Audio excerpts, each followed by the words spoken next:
صدیوں کی ہے تاریخ تیرے خون سے رنگین، اقوام امم چپ ہے حالات کے سنگین،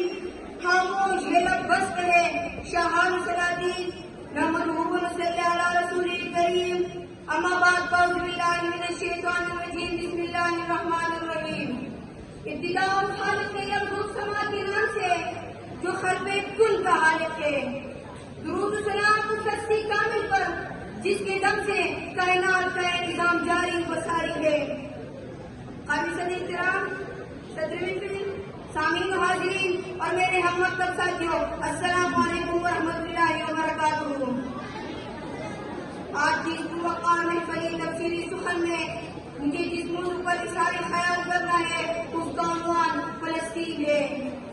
جھگڑا ہے میرا کچھ چلو اس کو چھڑائے، جھگڑا ہے میرا کچھ چلو اس کو چھڑائے،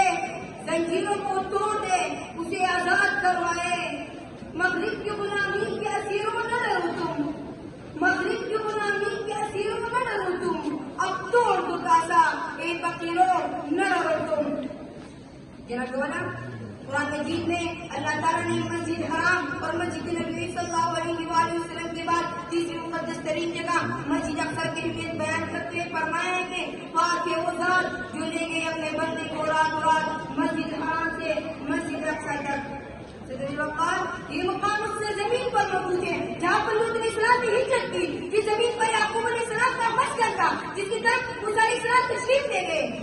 اس زمین جہاں پر کلیم اللہ کو تورات، داؤد کو زبور اور روح اللہ کو انجیل عطا ہوئی، اور سب سے بڑی بات یہ کہ اس زمین جہاں پر موجود مسجد اقصی میں معراج کے موقع پر تمام انبیاء کی امامت حضرت محمد صلی اللہ علیہ وآلہ وسلم نے کی۔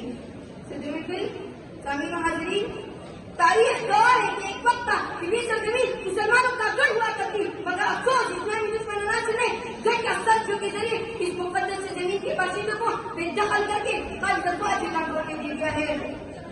مگر افسوس سے کہنا پڑتا ہے کہ ایک ارب 40 کروڑ کے لگ بھگ مسلمان ایٹمی طاقت، میزائلوں کا ڈھیر اور دونوں دھونے کے باوجود غزہ اور فلسطین کی مظلوم بچوں تک ایک بوٹ پانی پہنچانے میں ناکام دے رہے ہیں۔ کہاں سے لوگ جو فلسطین پر کیے جانے والے ظلم و ستم، بربریت اور انسانی حقوق کا پامال بیان کرے، خون کے آنسو رو رہی ماں کے ہاتھ میں بچوں پہ ڈوبتے ہیں، بچوں کے سامنے ماں کو دفنایا جا رہا ہے اور کتنے ہی بچوں کے سر سے باپ کا سایہ ہو گیا ہے۔ وہ اشارے جو بڑے ارمان سے بنائے گئے آج آنکھوں کے سامنے بکھرے پڑے ہیں۔ اللہ ان کو صاحبی سے گوش سنا کرے،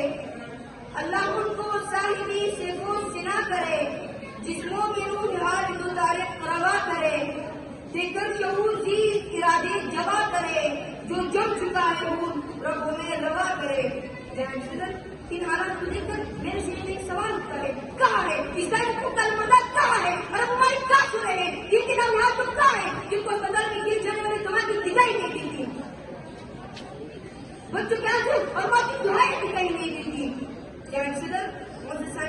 آج مسلمان کو متحد ہونے کی ضرورت ہے، فلسطین کو اسرائیل کے پنجوں سے آزاد کرانا ہے اور اپنی فلسطینی بہنوں کے شانہ بشانہ کھڑا ہونا ہے۔ میں اپنی تقریر کا اختتام شعر میں کرنا چاہتا ہوں، بیماری تو دنیا میں ابھرتی نہیں قومیں، بیماری تو دنیا میں ابھرتی نہیں قومیں، جو سر بھی کلیمی نہیں رکھتا تو نہ کیا۔ آپ کی سماعت کا شکریہ۔ والسلام، پاکستان زندہ باد۔